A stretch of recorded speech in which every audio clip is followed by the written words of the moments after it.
Assalamu alaikum. You are now tuning to Shakil and Company on American Islamic Radio. I'm your host, Kevin Shakil, and today's exciting interview is sponsored by Your Realtor, JG Advisors, Elements Dental, AT&T Astoria, The Mugs and Beans, Tech Bites, Gyro Spot, Freedom Line Brokerage, and Glide Management.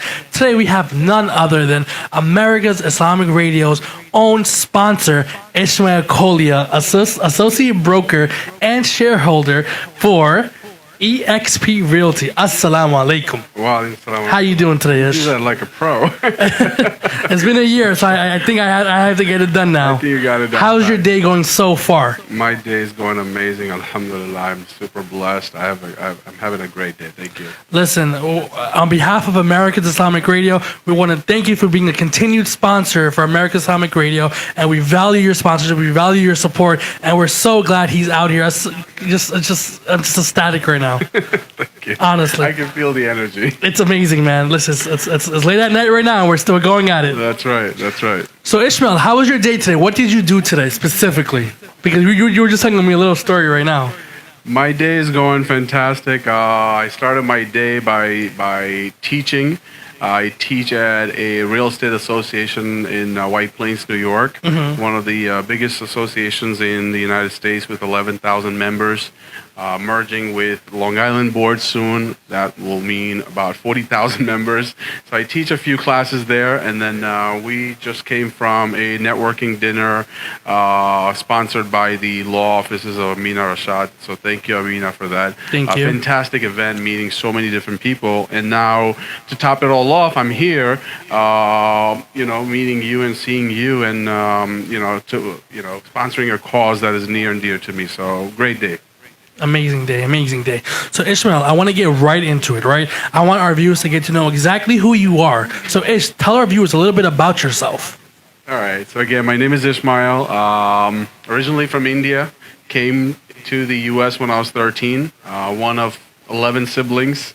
My dad is a retired mailman. My mom is a homemaker. They worked very hard their whole lives, all day, every day, kind of just very, very hard work. Raised 11 kids. I was 13 when I came to the U.S. in 91, went to school in the Bronx, went to college in the Bronx as well. My education is in health administration. I worked for Sloan Kettering for a number of years before launching myself into business with a few partners back in 2005. And I've been in business since 2005. I've been an entrepreneur since then, various lines, various businesses. Yeah, and that's a little bit about me. A little bit about you. So now you're into real estate. How did you get into real estate? So as I said, I've been an entrepreneur since 2005.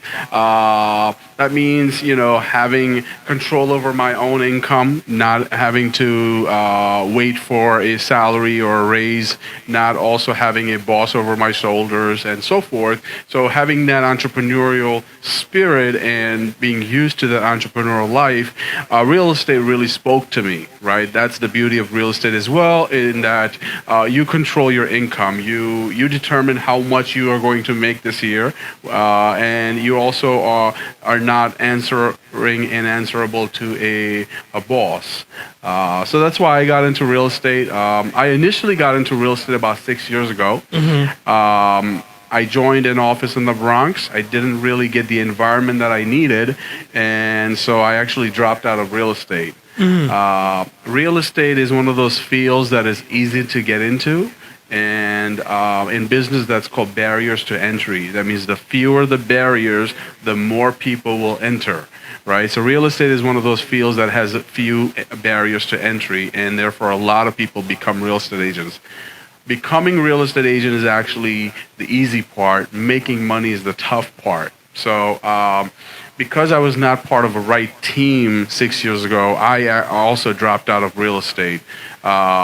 3 years ago, I went and renewed my license. I joined a different team, much more focused, much more dedicated, nurturing, motivating team, and I had a whole different experience, and I'm having a phenomenal time since then. So that's how I got into real estate. If you guys are now tuning in, you're tuning to Shakil and Company on American Islamic Radio. We're interviewing Mr. Ishmael Koilia from eXp Realty. He's an official sponsor on American Islamic Radio, and we're having a beautiful conversation. So you talked about these barriers that to enter as a real estate agent. What kind of barriers did you have to go through? Well, in real estate, you don't actually have a whole lot of barriers. So, but in terms of somebody who's looking to enter real estate, it's quite simple. You need a 75 for New York. You need 75 hours of education, real estate education. It's called a salesperson course, and beyond that, you need to pass a New York State real estate salesperson licensing exam. Once you do those things, you are now a real estate agent. You need to find a sponsoring broker who is going to be supervising your work and mentoring you and work under their auspices and work under their guidance. So how hard is it to find one of those sponsoring brokers? It's not difficult at all. There are brokers everywhere that are looking for agents to work for them. So finding a broker is not difficult. And oftentimes agents or new agents will look at the interview process as, okay, the broker is interviewing me. The broker is hiring me, which is correct. But at the same time, it's a two-way interview. It's a two-sided street, right? So you also want to make sure that you are interviewing the broker as well. Make sure it's the right team and the right environment for you. So what kind of questions should someone ask, and how would you know if it's the right fit for you? Yeah, so what you want to do is you want to meet with 3-4 different offices, preferably 3-4 offices that come recommended by someone in the business or someone that you know who has done business with them. So that's step number one. And then meet with them, interview them, and ask questions in terms of the amount of or the type of training that is provided, the amount of support, the type of support that is provided. Ask to join their weekly or monthly meeting if they have any. Ask to join one of their training sessions before you actually make the decision to join them as an agent. And so sit in one of those trainings and office meetings, and you'll feel the energy from other agents that are part of the team, and you'll feel the vibe. You want to make sure that it's the right environment for you where you fit in. Yeah. And then, we have so many major real estate firms, right? And we have a lot of private ones. What is the difference between going to a major firm and a private firm? Sure. When you're a new agent, your focus should be to find a local team close to you that has lots of training and tools to help you grow. You don't necessarily need to focus on a brand name or a big name when you're fairly new. You want that highly specialized local support and training that's going to help you grow. Most buyers and sellers make their decision based on the person that is sitting across from them, right? So the one-on-one relationship. Of course, the name plays a role in the decision making, but it's not the major deciding factor. Right? If I like you and if I want to do business with you, whether you work for ABC or XYZ, it's almost irrelevant. So if you guys are now tuning in, you're tuning to Shakil and Company on American Islamic Radio. We're having a great discussion with Ishmael Realtor, Mr. Ishmael Koilia. Sorry, man. I told you I'm gonna kill it one of these times. I'm actually surprised when people get it right. From eXp Realty, and we're having a great discussion. So I just want to ask another question, because I'm gonna keep asking you questions because I'm really intrigued, right? Absolutely. As a person who's a millennial, who has a good job, steady income, and I'm looking to get a house. Yeah. What should I be saving? What should I be doing? Who should I be reaching out to? What are the steps if I want to get a house? What are the steps for somebody like myself who's a millennial? Sure. And I'm glad that you asked that question. And we should all have this mentality of buying a house. Owning real estate is the fastest way to grow and build wealth in America. Right? Some rich folks have jets and some rich folks have yachts, but they all have real estate. right? So what does that tell you? Real estate is the fastest way to build wealth in America. There's a lot of growth. There's a lot of appreciation there. There are also a lot of tax benefits. There are a lot of tax laws that are designed to benefit homeowners, right? So you certainly want to, I want to inspire all of our listeners into thinking how they can become a homeowner. And it is actually easier than most people think. Most people think it's very difficult. They need a whole lot of this and a whole lot of that. So oftentimes it's a lot easier, and I'll go over the details. When it comes to home ownership and buying a house, typically you need to look at four things. One is your income. Most lenders will require 2 years of stable employment in the same line of work. Doesn't have to be the same a company, but same line of work. Unless you're a recent graduate, then many companies will look to see if you've been working 6 months after graduation, and they'll want to see that degree. So number one is stable employment. Number two is a down payment. You can buy a single family house, depending on your income, but you can buy a single family house with as little as 3% down payment. So in the New York market, a single family home may be about $500,000. 3% of that is $15,000. That is quite doable for most people. So let's say you have $15,000, right? And I want to buy this house for $500,000, right? Sure. How would I go about that process? What's the next step? I have $15,000 in my hand right now. I found a house for $500,000. What do I do next? Right. So before I go on the process, I want to finish the other two things that you would need. I'm sorry. No, you're good. You're great. Keep the questions coming.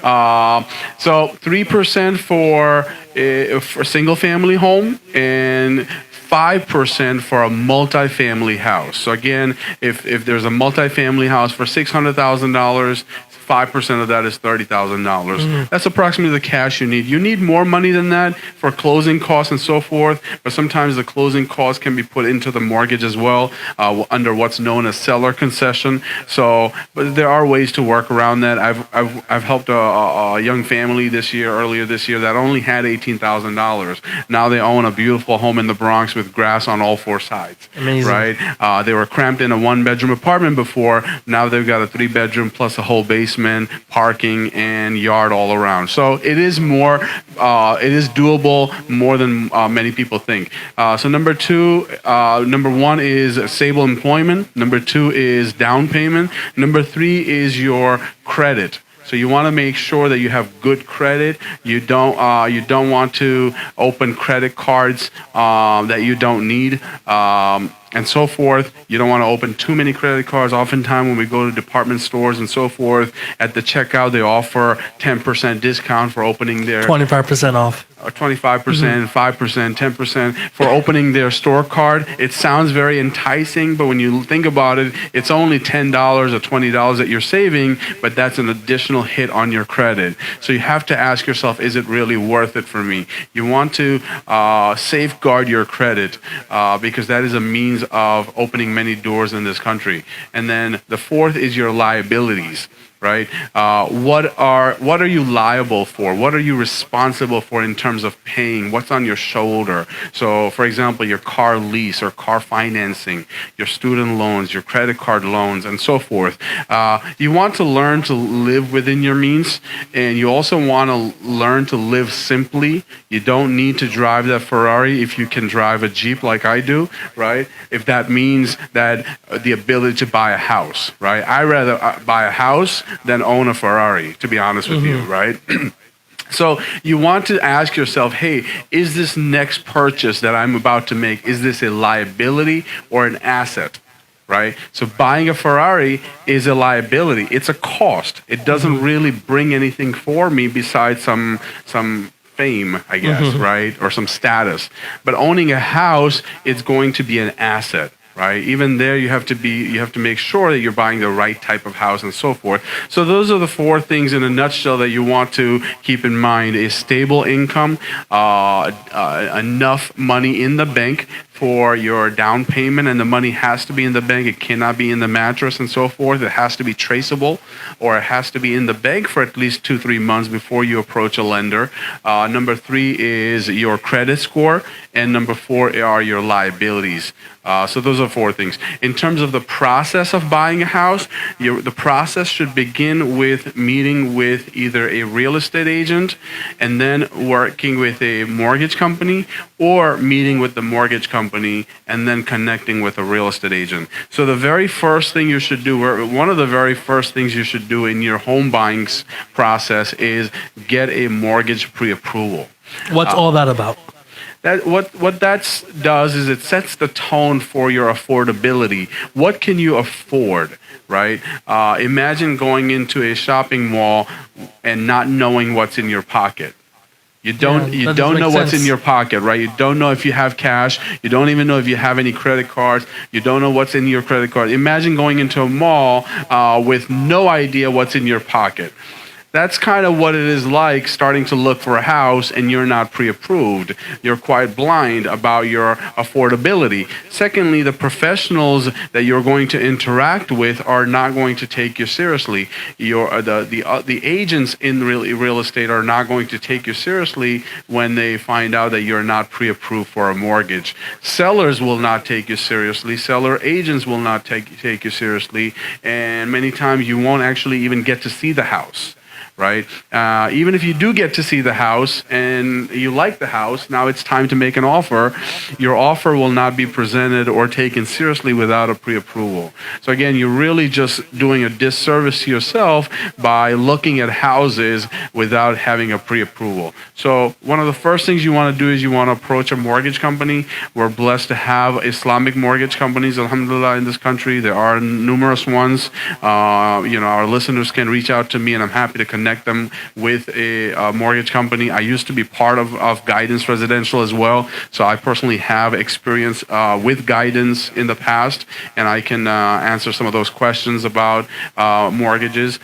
And so once you get your pre-approval, and in order to get the pre-approval, you'll have to submit 2 years of tax returns, 2 months of bank statements, 30 days of pay stubs, and your photo ID. Once you submit those, you'll have your pre-approval within a number of days, and then you start working with a real estate agent, right? The next right thing that you want to do is you want to work with one agent. Find an agent that you're comfortable with. Find an agent.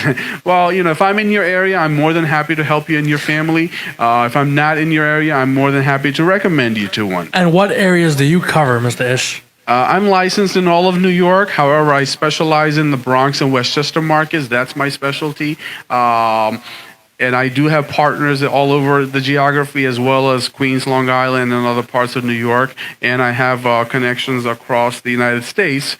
But you want to work with an agent that is knowledgeable in your area. That agent is going to be able to serve you properly. Secondly, make sure that agent comes recommended by someone that you know, and not just a number out of a phone book, so to speak. Do they even make those anymore?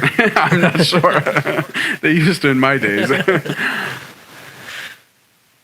So work with one agent. Many buyers, unfortunately, will make the mistake of not committing to one agent, right? And unfortunately, many agents are not doing the job properly of asking the buyer to work one-on-one with them as well. I'll tell you a quick story. Before I bought my house in 2013, 6 years ago, I must have seen about 100 houses. And I'm not exaggerating. I must have seen about 100 houses, and I must have worked with about 30, 40 agents, each agent showing me a couple of houses. Finally, I bought my house many months and many years later. None of those 30, 40 agents ever asked me to work exclusively with them one-on-one. If I had been asked, I may have picked one of those agents, and I may have bought my house much sooner than what it took me to do, right?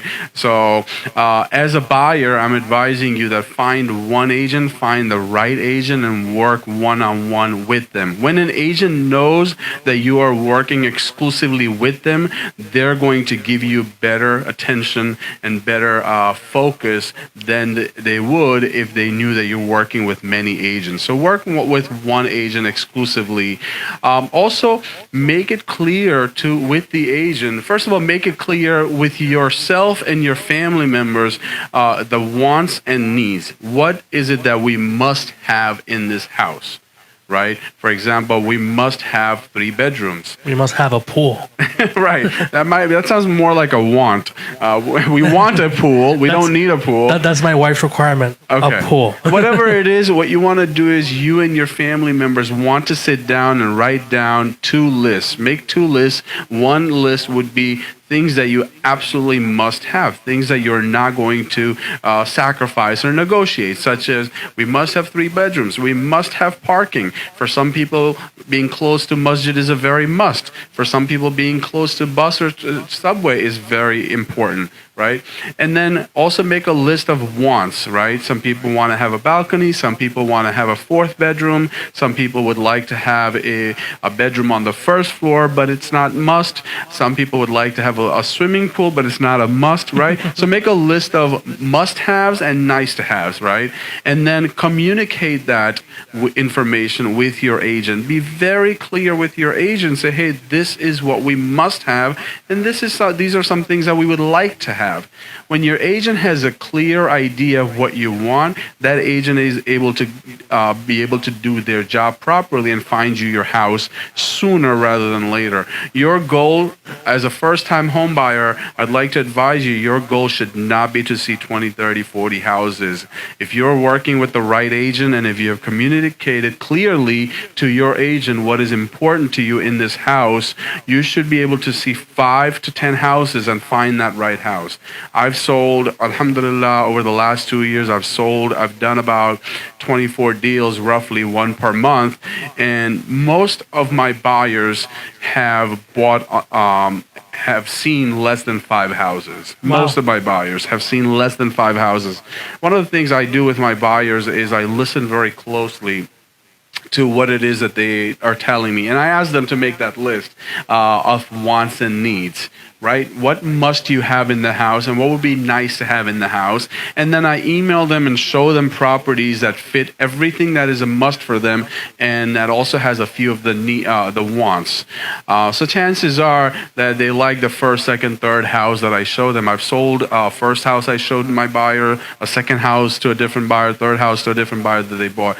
So when you apply these disciplines in your home search, you're going to have a much smoother time. If you guys are now tuning in, you're tuning to Shakil and Company on American Islamic Radio. We have none other than one of America's own sponsors, Issue Realtor here, and we're having a great discussion. Now, we know in the beginning of the interview, we were talking about the process and how to buy a house and find the right real estate agent. Let's say there's a real estate agent out there, right, that's listing the house, and you're working with them, and it's just not going well, but you really, really want this house. What can a person do?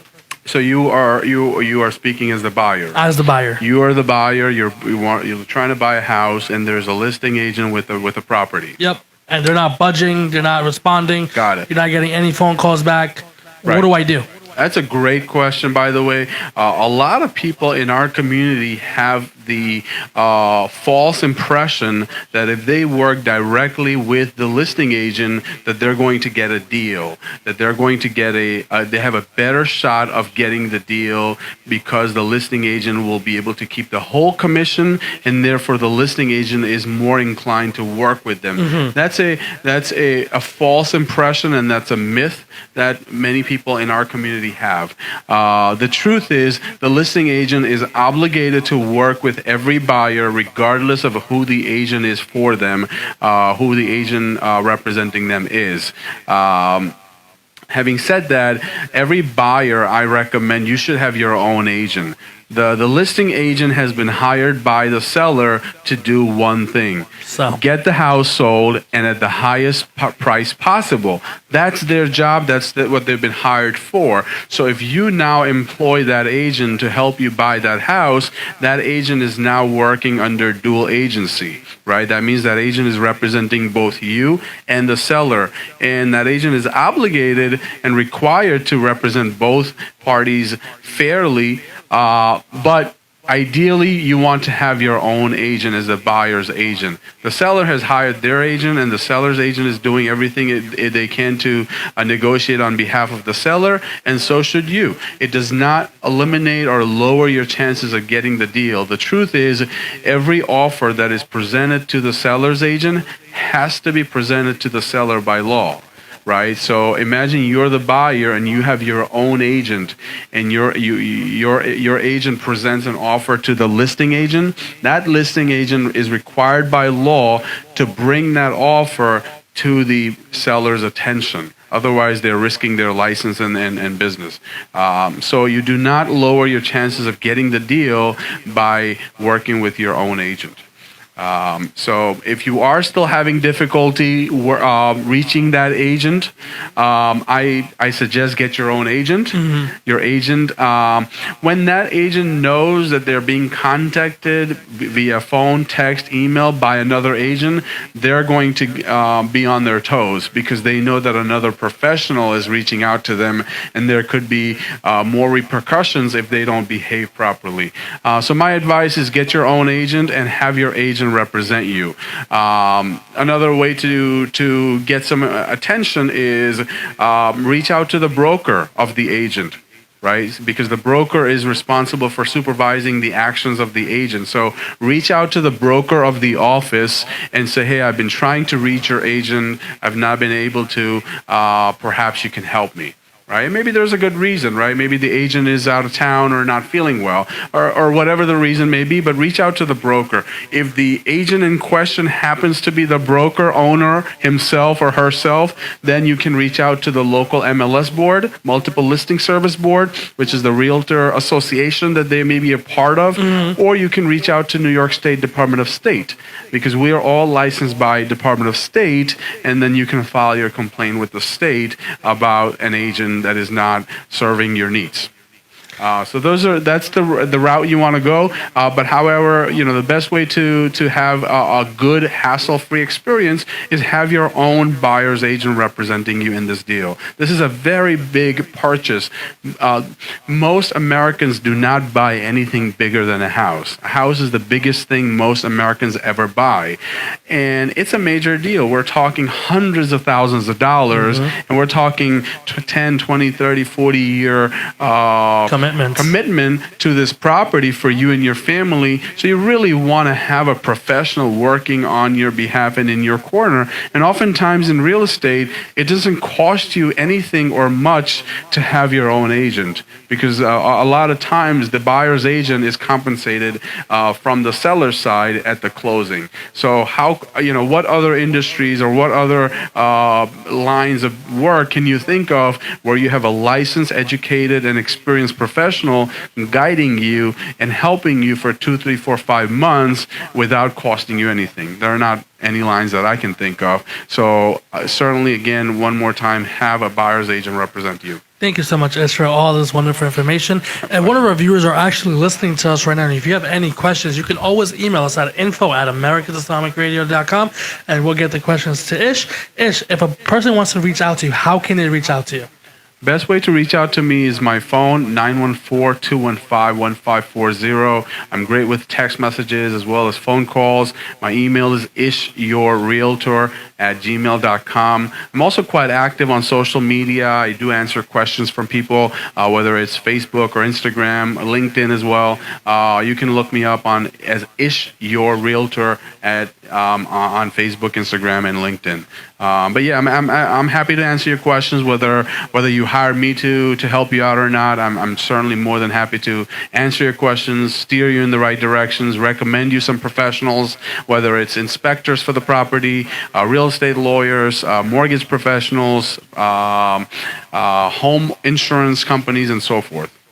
Listen, he does it all, and we are happy to have you as an official sponsor for American Islamic Radio. We don't take that lightly. Thank you so much for all of your support. And Ish will have a monthly interview show here on American Islamic Radio. And I think next we're going to start talking about foreclosure and auction houses and what's the difference. So great. let's get that ready. And if you viewers have any questions, make sure you reach out to us at American Islamic Radio at info@americanislamicradio.com. Subject line Ish, and ask your questions, and we will ask them here live on American Islamic Radio. This interview was sponsored by Ish Your Realtor, JG Advisors, Element Center, AT&T Storia, The Mugs and Beans, Tech Bites, Jara Spot, Freedom Line Brokerage, and Glide Management. Assalamu alaikum. Until next time.